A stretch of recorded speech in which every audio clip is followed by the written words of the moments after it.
Good. Hi, everybody. I'm just getting the stream all set up. I hope you're all doing well.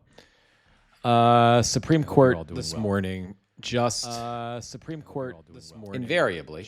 I mean, if you extrapolate out the end result of one of the decisions from the Supreme Court this morning, the court invariably, although the Supreme Court doesn't generally. Oh, hang on, I'm having some feedback problems. Let me just fix that. Hang on, guys. Hang on, guys. There we go. Solves that problem. Let me just. No, actually, it didn't solve that problem. There we go. Now that solves that problem. While I'm doing this, let me just make sure I don't have any feedback issues on Facebook or Substack, and then we'll get to the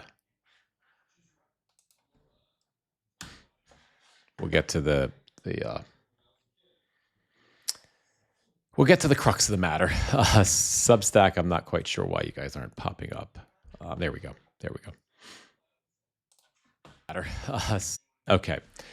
All right. Apologies for that, guys. So the Supreme Court made a decision. The biggest decisions haven't come out yet. There still were significant ones. There's the trans athletes in sports decision.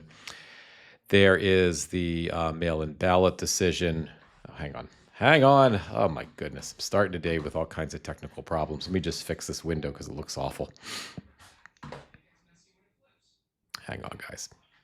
Bear with me. My apologies. Again. There we go.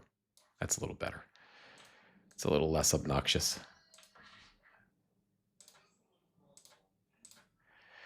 Okay, so we have, the birthright citizenship decision.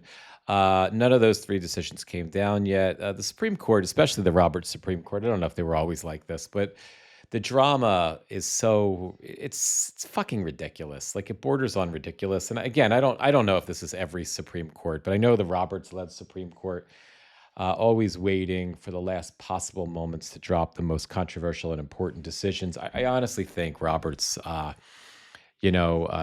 Chief Justice Roberts enjoys this in some capacity. I think it's the movie star that he always, maybe, I don't know if that's him, but it strikes me as the movie star that he always wishes he was. He gets, the court gets tons of attention, tons of energy of people paying attention to them at the end of the season, each season. And it's just asinine. It's just asinine. There's no reason that we don't know the birthright decision already.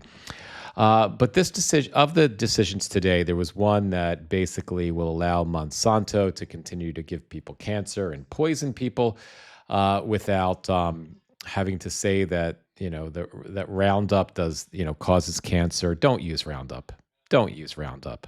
Roundup, if you're watching, I'm telling people, don't use Roundup. I challenge you to sue me for defamation of character. Don't use Roundup. Roundup might cause cancer, and it's not worth risking your life for. Don't use it. Don't use it even one time. Don't buy Roundup. Don't buy any products that have Roundup. There are so many natural products that you can use to get rid of your weeds that, don't potentially cause cancer or any other diseases. Don't use Roundup, please, for the love of God, for all those holy. Don't feed the Monsanto machine and don't use Roundup because the government isn't going to protect you and the EPA isn't going to protect you and the Supreme Court isn't going to protect you. But that's not the main story. That's not the case that I really want to get into today. The case that I really want to talk about is the temporary protected status of Haitian refugees and of Syrian refugees. The Supreme Court passed a sentence today without actually passing a sentence. It could be a death sentence. It could be a torture sentence. It could be a life imprisonment sentence. We don't know. And we don't know because we're not a Haitian refugee or a Syrian refugee that is now going to get thrown out of the country. Haiti is, if not the most dangerous country in the world right now, it is certainly in the top 5. There's no government. Gangs, violent gangs, rule the country. Um, Shooting, death, murder, extortion, kidnapping, drugs. Uh, that's Haiti right now. The Haitian refugees who are here on temporary protected status are black. And we know Donald hates black people who don't worship him and declare absolute loyalty to him. He's a racist by choice. Donald Trump is a racist by choice when it comes to people of color, especially black people. You know, those people of color who worship him, who kiss the ground he walks on, who, honor him as the great white hero, as Jesus incarnate. Hey, Irish Aggie.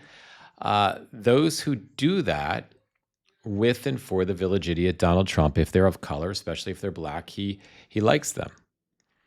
Those who vote for him, if they're black folks who vote for him, he likes that. Otherwise, if they don't, he hates them like he hates me because I don't support him. But he hates them more than he hates me because they're black, right? And so the Haitian refugees, he hates them because they're black. He hates them first because they're black and because, they're, as he said in 2018, they're from his shithole country. He hates them because he's a racist creep. And he hates them because hating them benefited him politically.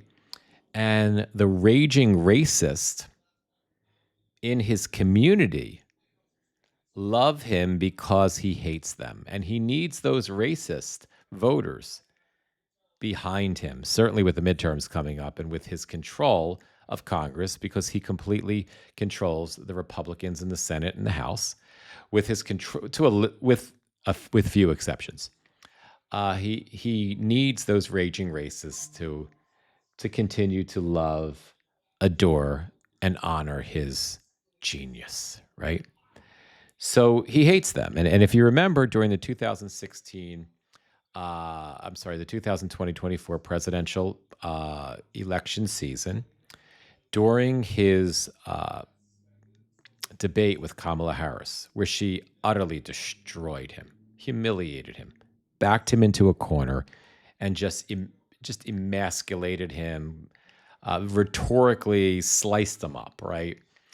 He got so desperate at one point, he was kind of looking down, shaking his head, and acting like the crazy lunatic that he is.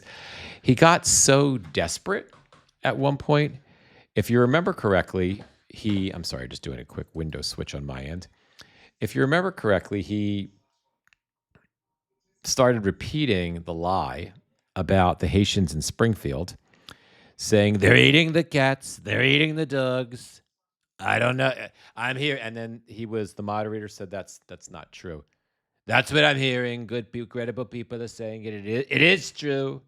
They're doing it. I can't. I didn't say. I'm just hearing it. I didn't say it. I'm just hearing it. It's what I'm hearing. They're eating the cats and they're eating the dogs. And he said that because he was desperate and he was worried in that conversation. He ran out of things to say. He had a little bit of cognitive function left. He wasn't quite as devolved as he is right now. And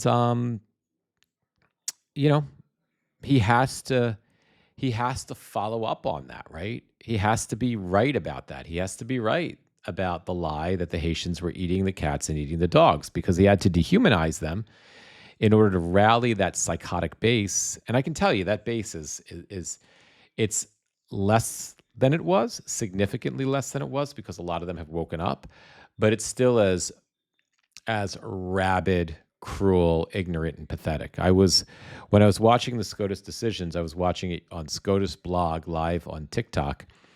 And as the decisions came through, the Trump-loving MAGA racist folks within that community were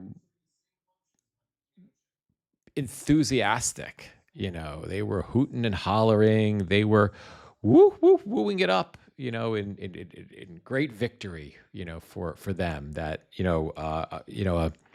a community of Black people that have absolutely no effect on their lives, that they don't know, that are no threat to them, that they'll never know. I'm sure those people who were hooting and hollering have never come across a Haitian in their lives, and never will, right?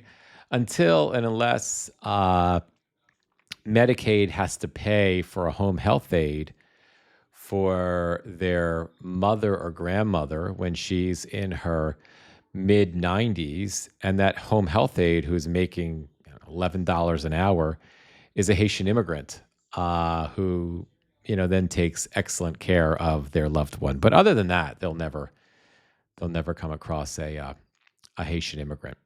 But they were so excited that they're going to be deported, most likely, sent back to Haiti, and then I don't know how's the government. The government. There is no government. How are the gangs in Haiti going to respond to an influx of folks who left Haiti to get away from the murder and the mayhem? So they're going to be looked at by these gangs as, first of all, red meat, because I'm sure the gangs will assume that these folks have some money now. They've been in America, some of them for 10 years or longer. So, they can certainly try to shake them down and get the money from them. That they were disloyal to that particular gang in their particular community. So the gangs will be looking for revenge, torture, murder, rape, you name it. Same thing with, the Syrian refugees who are going to be inevitably sent back by Stephen, pathetic Miller and the ICE Gestapo creeps, right? They're going to be sent back to Syria. And there is a new Syrian regime now that a former terrorist who is Syria's new leader, who has pledged to not be a terrorist anymore. And although there's almost no reporting in the U.S. mainstream media about the situation on the ground in Syria now, if you look hard enough, you can kind of find random reports of, on the one hand, the new Syrian government seems to be really trying to build out the country and bring in social programs and not be an authoritarian, dictatorial, extremist religious regime. On the other hand, you see not as many stories where they might be moving in the other direction. So we don't know what's going to happen in Syria. And we don't really know what's happening in Syria, to be honest with you. Here in America, we just don't get the news. But I think you can rest assured, if any of the Syrian refugees who are here on temporary protected status, especially if they helped the United States against, say, ISIS, right? The assumption is that they'll be safer now than they would have been in Syria. But that's a pretty broad assumption, and who knows? So, and it's the Syrians. It's like 7,000 of them, But these people, starting with Stephen Miller, working their way down to the rank and file extremist, angry, racist. They're so they've devolved morally. These Christians have devolved morally to such a point where the sheer pleasure and satisfaction of winning the argument, even if it means sending people to their death, to own the libtards. I mean, think about how fucking sick this is. I was watching those folks on the SCOTUS blog on TikTok celebrating their great victory over the Democrats, and Trump's great victory in this matter after the decision came down. And then the following comment the comments that they would make as I was watching them, and I think it's the comments that they utilize to justify their own reprehensible behavior that their own consciences are intolerant of, is they'll double down and they'll say, yes, America for Americans. And if you're not born here, you don't deserve the right. Whatever. There's all these justifications after the celebration. The celebration is winning the argument, right? And those of us that are emotionally mature, we might feel good about winning an argument and we might feel bad about losing an argument. But as we become grown-ups, we adjust, right? We adjust to losing an argument, whether it's a political one or a personal one, right? Or whatever, right? We adjust to losing an argument and we move on from it. It doesn't stick with us. We're not that frail. We're not snowflakes. But you have in that community, starting with Donald Trump and working its way down to the rank and file MAGA folks, you have within that community a desperation to win the argument, like life and death desperation to win the argument, and then to gloat about the victory as a way, as almost like a defense mechanism to protect themselves against the indecency of their own conscience. And they know, I can tell, for whatever that means, whatever that's worth, they don't really believe it. They don't mean it. When you see a child, right, make an argument about something that is wrong and the child knows is wrong, right? And the child doubles and triples down about it. Like, you know, little, Sammy just slapped little Elizabeth or Eliza in the face. And you're like, Sammy, that was wrong. And Sammy's like, no, it wasn't. Right? It was the right thing to do. I was okay. You have, and that child consistently just knowing that they're wrong, but because they're a child and they have a child's brain, they double down, they triple down, they quadruple down, and they double down on the wrongness of it, right? Well, I liked hitting them. It was fun to hit them. I'm allowed to hit them. You know what I mean? And that's what's happening within this MAGA community now, which you have adults, you have an 80-year-old toddler in the White House who's severely mentally ill and who is severely cognitive declining by the day, who has no sense of morals, but his excuse is that his malignant narcissism really doesn't precludes him. It actually precludes him from having any feelings for anybody. So, not that I want to give the village idiot an excuse, but he does have one, right? But the MAGAs who are now 20, 30, 40, 50, 60, 70, 80-year-old children, but not really. They act that way because Donald Trump taught them to be that way, gave them permission to act that way, taught them that that's a good way to be, right? So they don't have Donald's malignant narcissism, most of them. They may suffer from different things, we all do, but they don't necessarily have Donald's malignant narcissism, right? So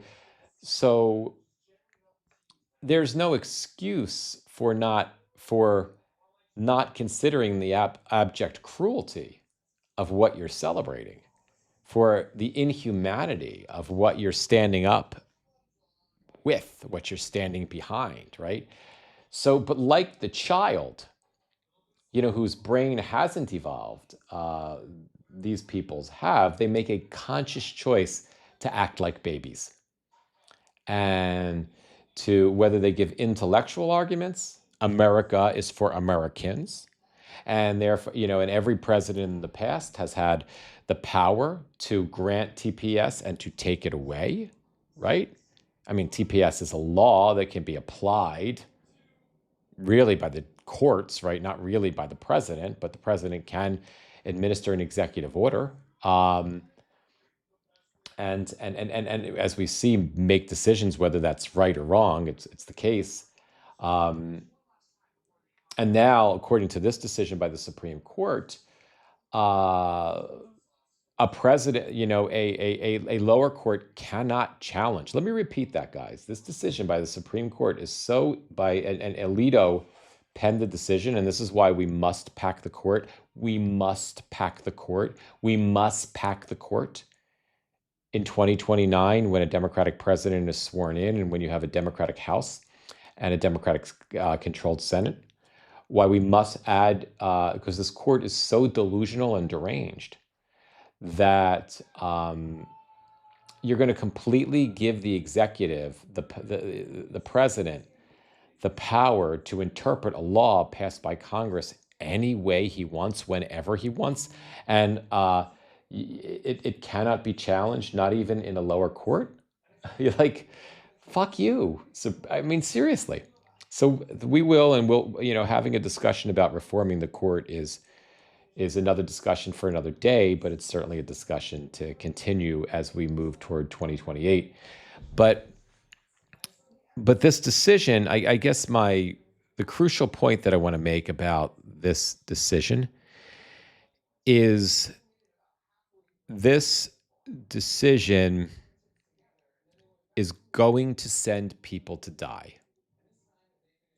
And Justice Alito, Justice Thomas, Justice Gorsuch, Justice Kavanaugh, Justice Roberts, Justice Barrett, you used creative, illogical legal reasoning to determine that this wasn't a racial decision by a racist president. It clearly was. There's enough, not just circumstantial evidence, but there's enough, guilty in a court of law kind of thing. Evidence that Donald Trump made enough statements to justify that the decision was made because they're black and because the Syrians are brown. You have enough history from Stephen Miller. But to dance around that, do cartwheels around that, whether they're afraid of Donald Trump and they're trying to appease him with this decision because it's not that important to him. I'm speaking to you, Kavanaugh, Gorsuch, Barrett, or whether you're a white nationalist, in essence, a borderline white supremacist like Justice Alito, or whether you're a self-loathing man of color like Justice Thomas. The bottom line is it's a racist decision that doesn't just just define you, those of you that made this decision, as a racist.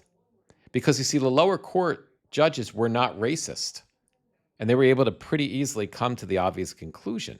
So this doesn't just define you as a racist or the ass kisser of a racist, right?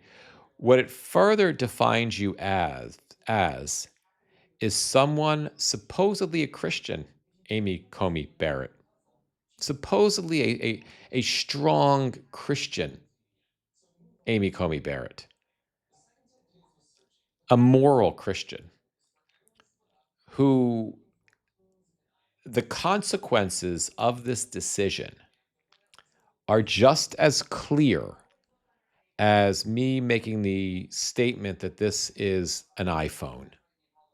The magas may say it's a Cricket phone, it's a Google phone, right? But it's what's real is real. It's an iPhone. That's a real thing, right? It doesn't matter what, makes no difference what anyone says. What this decision says in so many words, without the words being written in the opinion, what this decision says is not only are we racist, but we're going to send people to their death. We're going to send people to be raped. We're going to send people to be murdered, because that's where our moral position is. And we're going to justify doing that by kind of these wackadoodle, illogical, supposed articles that reinterpret the power of the presidency. And we're just going to fucking kill them. That's what they're saying. That's what they're saying. The Supreme Court is saying, in essence, that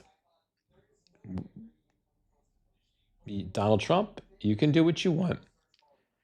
You can remove these people from the country, um, and they will die. And just as a Christian, Amy Comey Barrett, how's that sit with you? Right? Is that okay? Is that what Jesus would have said? Maybe. Maybe you could make an argument in the Old Testament because the Old Testament is a lot meaner than the New Testament, right? So maybe you could make an Old Testament argument. I mean, you had rules in there where somebody gets stoned for adultery, stone that's killed, right? Um, there's shit like that. So you might be able to make that Old Testament argument, right? But the New Testament was all about Jesus, in essence, reforming Judaism, right? It's really all it was. It was about Jesus calling out the hypocrisy of the Pharisees, which were the Jewish rabbis at the time, in the temple, the Jewish high priests, right? The Jesus talking about the misinterpretation of the laws, the vengeance that the Old Testament is replete with. What did Jesus say? Turn the other cheek, right? So here, turn the other cheek, my Christian friends, does not mean when the President of the United States is going to indirectly engage in the murder, rape, torture of innocent people, helpless people that we are here to protect, who haven't done anything to anybody in this country except be here, who haven't done anything to the community of Springfield except be there and contribute to its economy and start businesses. There are people in Springfield who have small businesses for years who are going back to Haiti because of this, are going back to, in essence, what is a war-torn country. How are they going to be received? Jesus, turning the other cheek that Jesus said, right, does not mean shutting your eyes, closing your eyes, and turning your cheek away so you don't have to listen to the screams of their children as their parents are dragged out by the fucking ICE Gestapo and maybe potentially sent to their death or sent to jail or sent to whatever's going to happen to them when they get to Haiti. Especially, what if their children are little? What if they're 5? These sick, sick fucks are going to do this. Turning your other cheek does not mean closing your eyes to it. Celebrating on TikTok because you want to, thou doth protest too much, right? Because you really know how fucking sick it is, but you overdo it. You overdo it to try to prove that, like, you're really excited about it when you're not. You're ashamed of yourselves. And they are. They are. I believe they're ashamed of themselves. But they have to pretend and over pretend and over pretend and over pretend.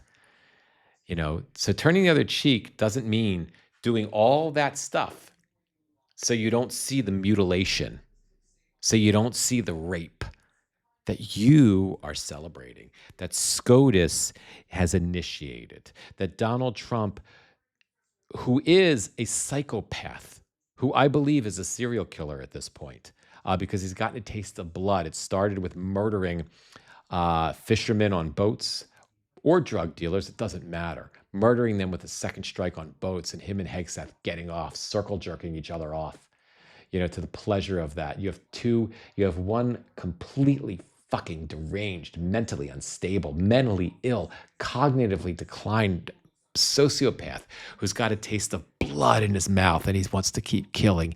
Malignant narcissists get pleasure. They get satisfaction out of hurting people and torturing people. It makes them feel good. Donald loves the idea, I believe, of what's going to happen to these Haitians, these shithole people, when they get back there. And I think, although I don't think drunken Pete Hegseth is as deranged as Trump is, I think he's also a fucking sociopath. And he's also, got bloodlust right now. And he's just getting off on this. They love it. They love it. And Stephen Miller, who was obviously a nerd, a dork, a weasel, who was stuffed into too many. No offense to nerds and dorks. I certainly was one of them myself. One might argue I still am when I was in school. But I made it. I actually got stronger by being bullied and having, people didn't like the way I looked, the way I thought. And bullies picked on me all throughout my elementary school, middle school, for much of high school until I was a sophomore in high school, and I decided to change myself so I could protect myself. And so I decided to better myself by getting bullied, abused, stuffed into too many lockers. I was never stuffed into a locker. It's just a metaphorical. But by getting abused and bullied, by always being the last guy picked for sports, and I fucking mean always being the last guy picked for sports, always being that character, that built my integrity. It built my strength up. It helped me, but instead you get a coward, pathetic, weak weasel like Stephen Miller.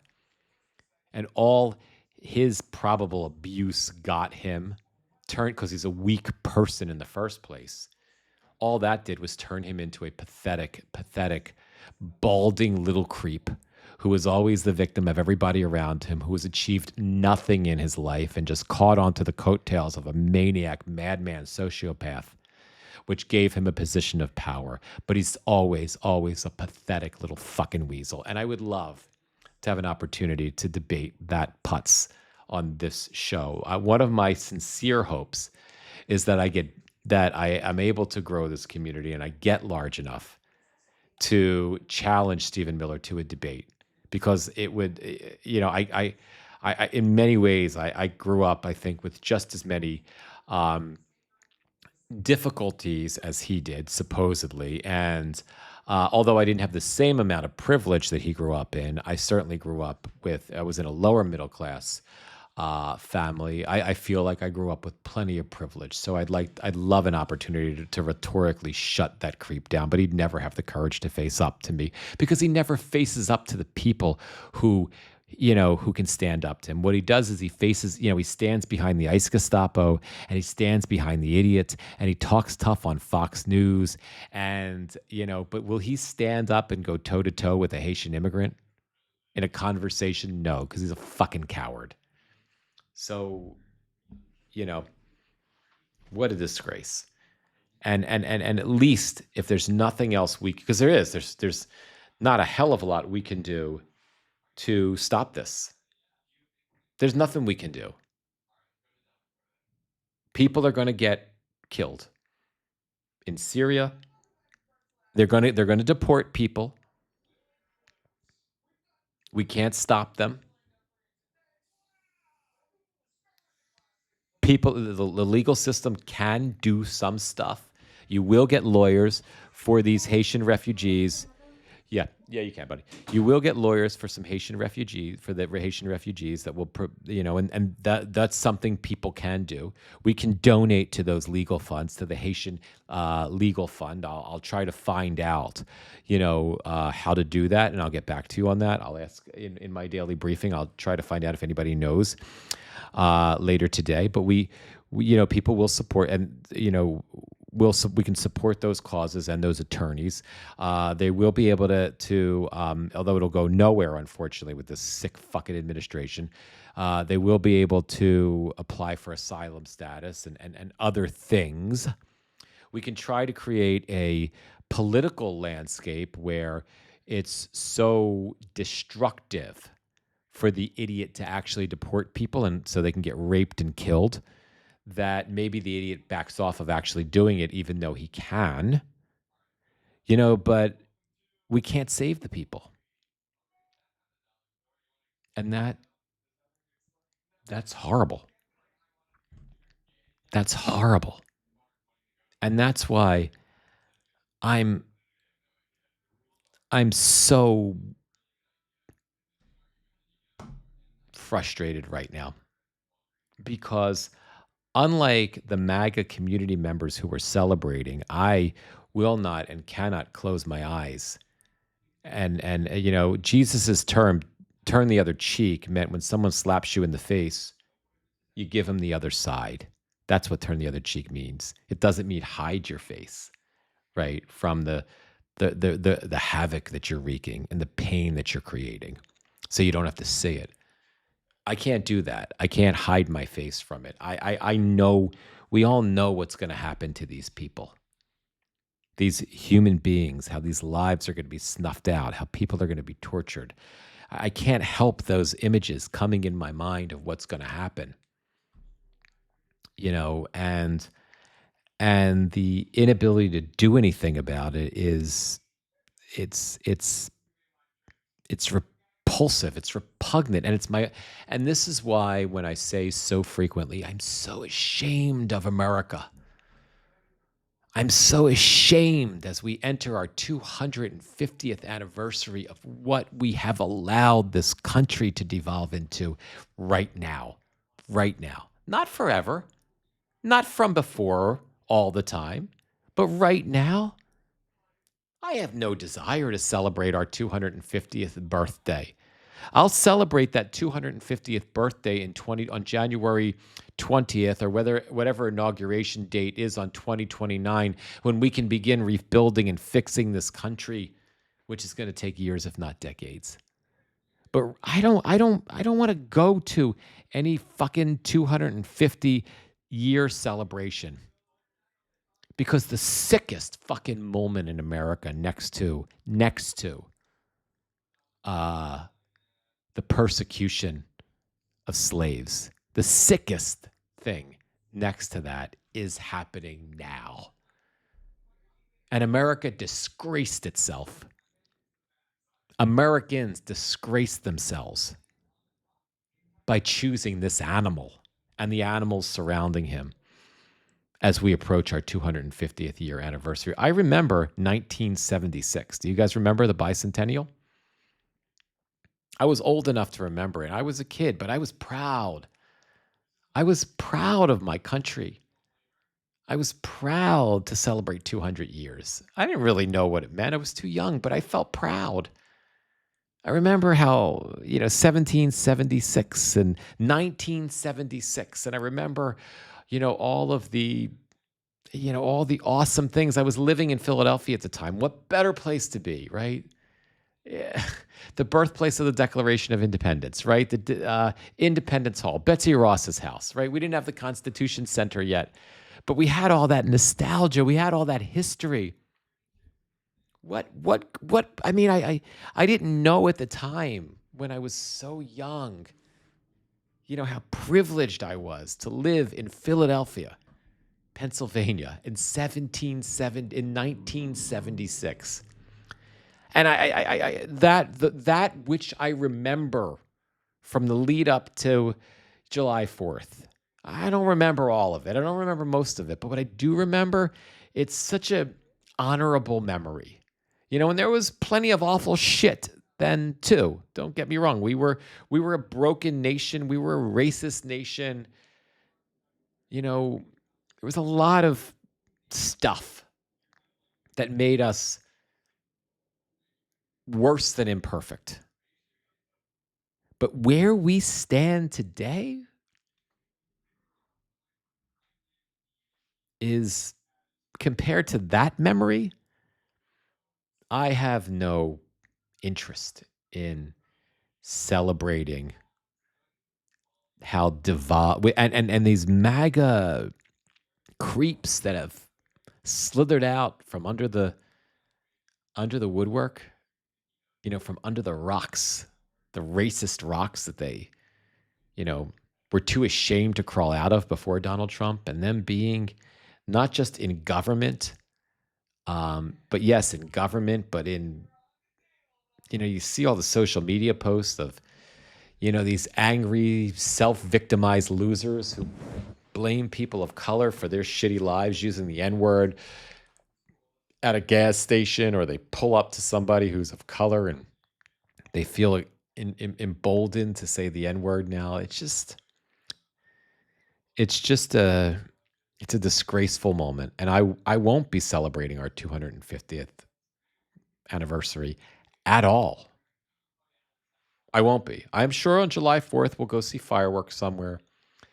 Normally I would be, if this was any other time, I would have been talking to my wife and my son, and I would have been lifting us up, and I would have been, looking at 250-year celebrations. And I know there are folks, and I get this position too. I know there are folks who are going to be like,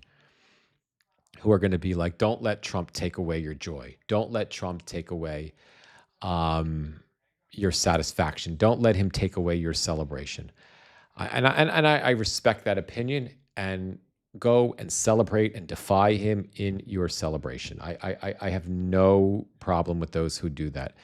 For me, I won't do that. I can't do that for me. That's not where my head is at. My head, because I can't celebrate 250 years of freedom when the free country that has the Statue of Liberty, that has the Declaration of Independence, is going to send people to be murdered.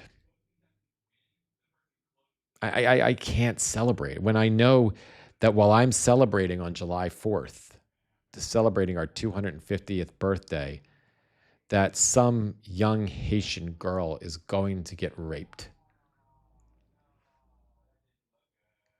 because Stephen Miller's a fucking asshole. That while I'm celebrating, while I'm watching the fireworks, there will be babies in Springfield, who will be living with, you know, a white family that was willing to take them in because, and this 5 and 7 year old, I'm making this up, but this is going to happen in some capacity, will never, who's only known their parents, will never hear from them again. While I'm celebrating 250 years, I can't do it. I won't do it. Again, because of my family, I won't sit home and sulk. I don't expect them to have that. We'll go to one of our local towns and we'll watch the fireworks, and we'll probably go with a friend like we do every year, and there will be the 250-year celebrations, and I won't impose my feelings on my family or the people around me, but I won't be celebrating. I will be thinking about these people, and I might take my wife aside and remind her of what I'm thinking about, so that energy, that thought isn't just mine. And I will pray and hope that the universe works in some kind of a unexplainable way where I can send them some sort of safety and protection in that moment. Because and I will not pray to, my Jewish God or Jesus, the Christian God, because I struggle with that perception of God allowing this to transpire. And I don't want to get into the religious argument about free will and all that stuff. I'm just telling you my thoughts. So anyway, that's enough of that. It's been 40 some odd minutes. I haven't read anything in the chat yet. Gail, me neither. Lacey, Patty Ann, Lacey, can you imagine the parties and celebrating that will happen? I know I'm a little late in the chat here. I don't need to remind my husband how I feel. He knows all too well. I have no doubt, Gil. I have no doubt. Let me just go to the beginning of the chat, because Lacey, I saw an interview with a Trump supporter today who said, quote, "I choose to believe this administration. I choose knowing that facts don't align." Yeah, I mean, but that's just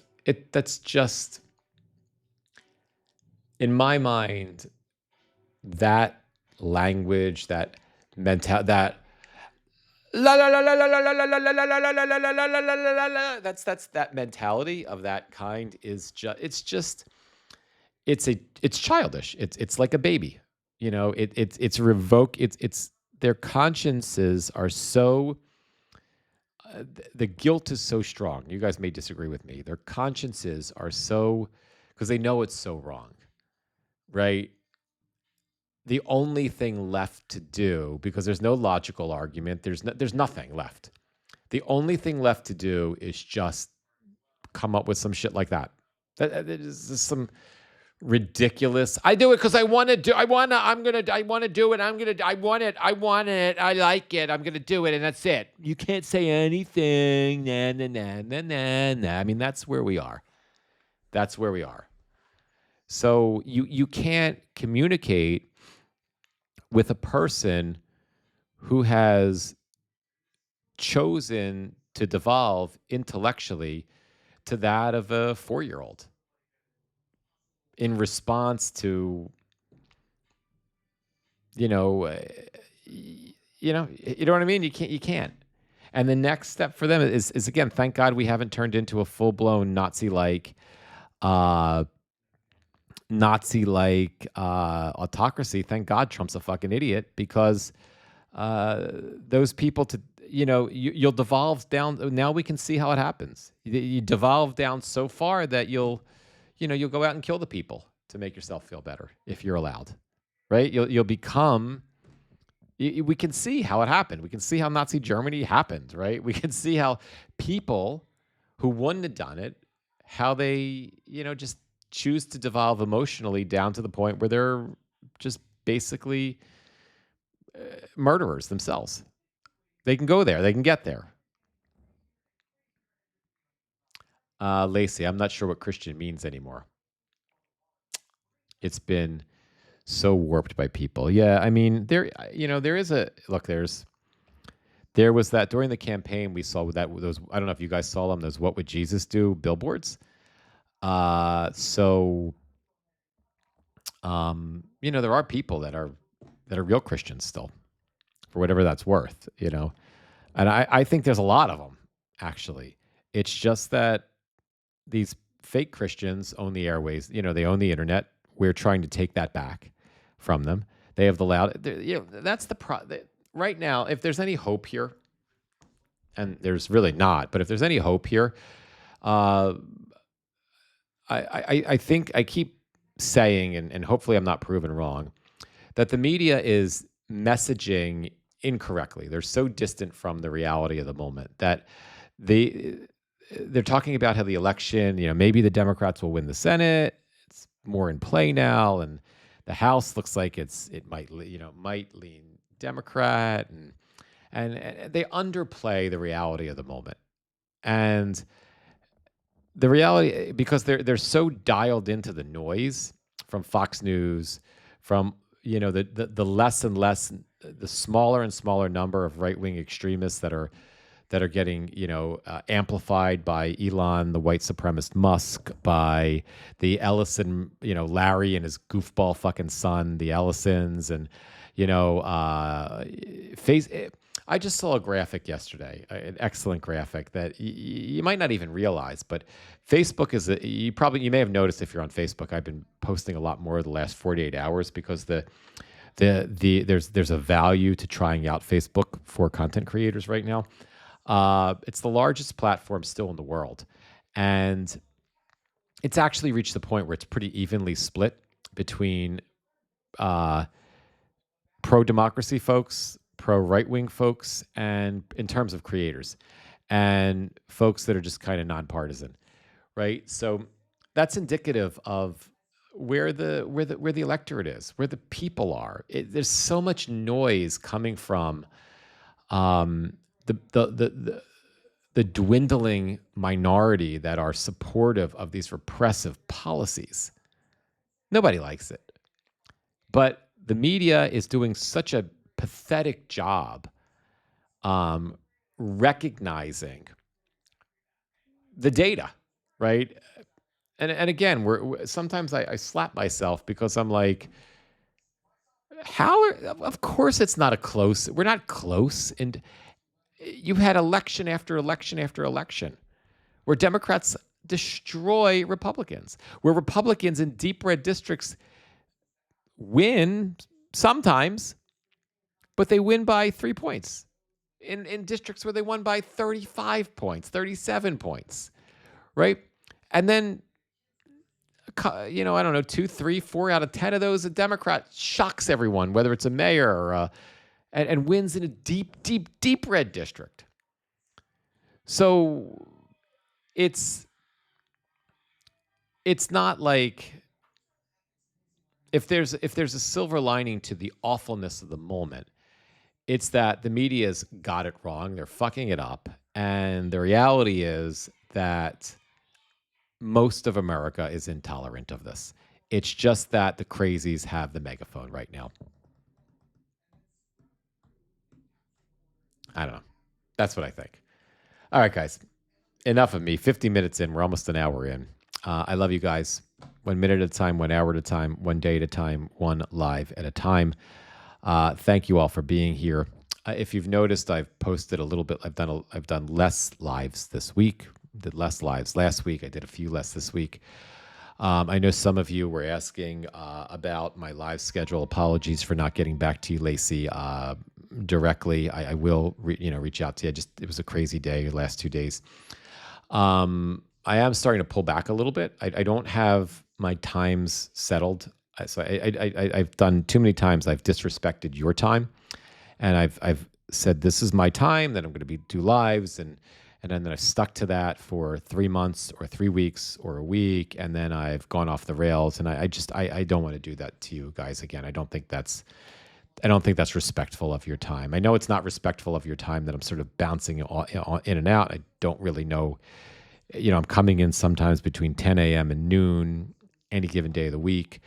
But I think and I apologize for that, but I think it's more, I think it's more obnoxious when I really don't have my situation settled in terms of how I'm going to be doing lives. I think it's more obnoxious for me to commit to a time and then you block out the time, and I'm not there. I don't want to do that to folks. So I'm still kind of working out the kinks in this. I'll keep you guys posted along the way. It's definitely going to be, for a little while, less lives, and you're going to start to see a little bit more recorded video. And you may have also noticed that there's more. If you're a Substack folk, if you're at YouTube. If you're with YouTube right now, you've probably seen my shorts coming through. If you're with me on Substack, you're probably seeing a lot more notes come through in the last few days. And I'm doing something that seems to be working. I'm using the notes community to help to build the Substack community. And I've been completely stagnant for months, and followers are starting to trickle in, followers and subs. So it's something works. Keep doing it, so I'm doing that. So you're going to see a little bit more of that as we move forward. And again, guys, I appreciate you being here. It's absolutely a work in progress. So I'm learning more every day, and I thank you for sticking with me. And eventually it'll all make sense, like our government, hopefully in a more moral, better, kinder, gentler, and more important way. Gail, Christian nationalism has been around since the KKK, and they were all Christians. Yeah, amen. You're absolutely right.